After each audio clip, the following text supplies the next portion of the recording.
issue sa kanyang height kasi lahat ng girls Ano nga ba ang simpleng qualification ni Bimbi sa posibleng girl na magugustuhan niya or magiging girlfriend? Alamin natin sa mga naging pahayag ni Kris Aquino. Bago tayo magpatuloy, pakiusap lang po, please like, share, and subscribe. Ang simpleng act of kindness na iyan ay malaking tulong po sa aming mga video creator, mga ka-star. This is home. Holding hands ka niya. Conservative po ako. Posible ba na magustuhan talaga ni Bimbi si Riza May Dizon? Matapos ang kanilang sorpresang pagkikita sa Eat Bulaga para sa kaarawan ni Riza May Dizon, kung saan ibinunyag ni Bimbi Aquino na si Riza May ang kanyang first kiss. Hindi pwede holding hands? Okay. Pwede. Kiss pwede. Noong panahong ginagawa pa nila ang pelikulang My Little Bossings, 13 taon na ang nakararaan. Umabot sa 21 ang edad ni Riza May at 19 na taon naman si Bimbi. Bagamat nagpakita ng matinding sweetness at nagbigay pa si Bimbi Aquino ng mamahaling kwintas kay Riza May Dizon, madalas nilang tawaging magkaibigan ang kanilang relasyon. Sabi nga ni Bimbi Aquino na kung hindi man sila ang magkatuluyan sa huli, humihiling siya na siya ang maging ninong sa kasal nito. Kaya naman posibleng manatili ang kanilang malalim na pagkakaibigan at espesyal na ugnayan na nagsimula noong sila ay mga bata pa lamang. Ayon kay Kris Aquino, gusto daw ni Bimbi sa isang girl ay petite. Trip niya, maliliit na papaya. Siguro katulad nga ni Ivana. Ivana? You said it, Mom! Pero hindi ba si Taylor ay matangkad? Well, baka ang ibig sabihin talaga ni Kris ay maliit ang katawan or petite ang build. So, kung ganoon at hindi pa nga nagbabago ang qualification ni Bimbi, masasabi nating pasado si Riza May sa criteria ni Bimbi na petite girl. Trip niya, maliliit na papaya. Pangalawa, naaalala niyo ba? Tinanong ni Riza May noong bata pa sila kung ano ang gusto ni Bimbi sa girl. Mahaba ba or maikling buhok? At ang sagot ni Bimbi ay maiksi. At sumagot naman si Riza May na magpapagupit daw siya ng buhok. So ngayon na lagi silang magkasama, kapansin-pansin na hindi na chubby si Riza May. At biro nga niya kay Bimbi ay may leeg na daw siya ngayon. At syempre, may isang video din na nagjo-joke si Riza May na magpapagupit siya ng buhok. And true enough, maiksi talaga ang buhok ni Riza May ngayon at petite din siya. So doon sa dalawang qualification, masasabi nating pasok na pasok o pasado si Riza May. Pero may isa pang pangatlong qualification or criteria itong si Bimbi para sa kanyang future girl or soon-to-be girlfriend. At ang sabi sa criteria na yun ni Bimbi nung bata pa siya ay kailangan daw ay mahal ang mama niya. But? Yeah, she doesn't like my mom. I would break up with her. Kris, big qualification pala kay Bimbi na dapat love ng girl ang mama niya at hindi yung magiging kontrabida sa future mother-in-law niya. So, obviously naman, itong si Riza May ay mabait at mukhang comfortable at close siya kay Kris Aquino. Kaya masasabi nating pasok din si Riza May sa third criteria na ito ni Bimbi. So, ito mga ka-star, basa tayo ng ilan sa mga comments ng ilan sa mga kinikilig nating mga maybe fans. Sabi dito, kinilig na naman ang senior. Wow! Eto pa, may reply. Tignan natin. Nakakakilig naman talaga. Hehe, di ka nag-iisa ma'am. Ngayon ko lang naranasan ito sa buong buhay ko. Ang kiligin. Grabe na kayo sa akin. I love you both, Riza and Bimbi. Ay grabe. At my age, 53 years old, bakit ba kinikilig ako sa inyong dalawa? Super cute nyo talaga. At super sweet si Bimbi, nakaka-in love. Same pala tayo, 53 na ako now. Lang ako kinilig ng ganito. At now lang ako nagka-interesado sa mga love team na ganito. Sweet na pala siya kay Aling Maliit, kahit nung mga bata pa sila. Dami na namang masasaktan pag di ito nagkatuluyan. Eto. Sana magkatuluyan sila, pinakilig tapos iniibig. Or haha. Kahit nung 6 years old pa lang si Bimbi, sweet na kay Riza. May reply. Sabi niya, hala, mahaba reply, sabi niya.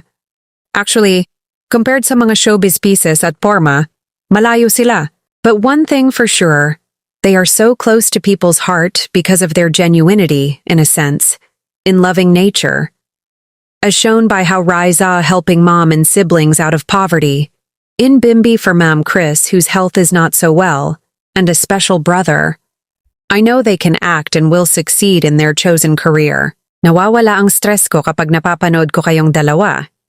Ginugulo nyo naman mundo ko sa kilig. Never pa ako nag-idolize ng mga love team na artista pero iba to ah. Apaka-genuinely love nila bilang friends or lovers. Haha. Super bait nila both. At si Bim, so sweet person. Hay nako, Bimbi napaka-clingy. Laging nakahag sa aling maliit. Kakatuwa lang kayo. Malungkot ako. Bigla akong napapangiti sa videos na napapanood ko. Ibang-ibang tandem yung dalawa. Nakakakilig kayong dalawa. Bagay talaga kayo, Bimbi at Riza May. Ay naku naman talaga! Grabe, pati ako kinikilig sa dalawa na to. Hindi ako nasasawa manood kahit paulit-ulit pa. Hay, nakaka-inlove kayo maybe. Hay naku na lang talaga kayo. Bim and Riza May, nakakakilig kayo. Ang saya ng studio sa inyong dalawa, nakaka-inlove talaga. Nakakatanggal pagod pag pinapanood ko kayong dalawa. Grabe, kilig talaga. Si Jose parang natulala. Hay nako, nakakatuwa silang dalawa. Nagigigil pa si Bim kay Riza hanggang nila, kahit nung maliit pa sila. Mas kasi Riza May bees nung maliit, hehe. Cute ni Bim, may dimple pala siya. Yung pati akong ngingiti sa kilig, nakakatuwa. Sana talagang sa huli kayo na... Kayo. Den, ang cute mo. Ang cute more memories together. Nakakatawa kayo at nakakakilig. Si Bim napaka-sweet, si Riza May naman nahihiya. Ang cute nila, nakakakilig. Sweet naman sila nung maliit pa sila. Bimbi Riza May, ang cute nila. Yes, here, senior. Sobra grabe sa kilig. Ang sweet naman. Nakakakilig sila dalawa. Bilis ng panahon, hehe. Nakakakilig naman tong dalawa, kinikilig ako. Nakakakilig. Oh, so parang sinasabi ng mga netizens, may spark at kilig. Nako, nakakangiti na naman ako mag-isa. Oh, grabe pala mga ka-stars. Nakakangiti, nakakapangiti pala itong tandem nila, no?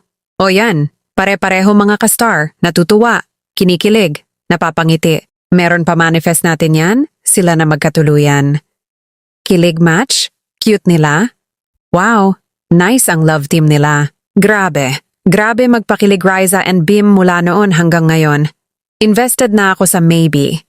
Aba naman may bagong love team ang TVJ, nakakakilig sila. So paulit-ulit mga ka-star, pare-pareho ng sinasabi, nakakakilig at talaga namang nakakakilig. Kaya mag-subscribe na kayo at mag-comment mga ka-star. Sa tagal ng panahon na naratay sa banig ng karamdaman si Chris, sa tingin natin, nagbago na rin siguro ang qualification niya. Alam naman natin na ang gandang panlabas, kumukupas. Kaya mas nagiging mahalaga ang gandang panloob, so malakas ang posibilidad na nagbago na rin talaga ang qualification na iyon. Mula sa kagandahang panlabas, posible ay mas mahalaga na ngayon ang kagandahang panloob at kabutihan ng puso bilang bagong kriteriya ni Chris Aquino. So, to conclude mga ka-star, kung posible bang maging totoong magjowa ang dalawa? My answer is yes. Opinion ko lang naman ito mga ka-star. Pero sa tingin ko, for as long as Bimbi is enjoying the company of Riza May, I think Chris will be okay with that. Obvious namang supportive si Chris sa Maybe Love Team ngayon. At nakikita naman natin kung paano niya ini-entertain si Riza May noong bata pa ito at maging hanggang ngayon. At syempre nakikita rin siguro ni Chris kay Riza May ang mga katangiang tulad ng pagiging mabait, magalang, masipag, at may mabuting puso. Diba mga ka-star, nakakabilib naman talaga ang mga ganong katangian? So let's just wait and see. But for now, marami pang pangarap si Bimbi na gustong abutin. Pero ano man ang maging direksyon ng love life ng ating Maybe Love Team, maging sila man o hindi, patuloy natin silang suportahan sa kung anumang career path ang tatahakin nila. Matanong ko lang ulit mga ka-star, fans ba kayo ng Maybe? Or fan lang kayo ni Bimbi? O kaya naman ay ni Riza May? Comment your opinion mga ka-star. Maraming salamat sa panonood mga ka-star. Kung nagustuhan ninyo ang video na ito, huwag kalimutang i-like, i-share sa inyong mga kaibigan, at mag-comment ng inyong opinion sa ibaba. At syempre, i-subscribe na rin para lagi kayong updated sa mga susunod nating videos. Kita-kits ulit sa next upload mga ka-star. Huwag palampasin. Ikaw naroroon ngayon kabayan, Pinoy Star TV. This is home.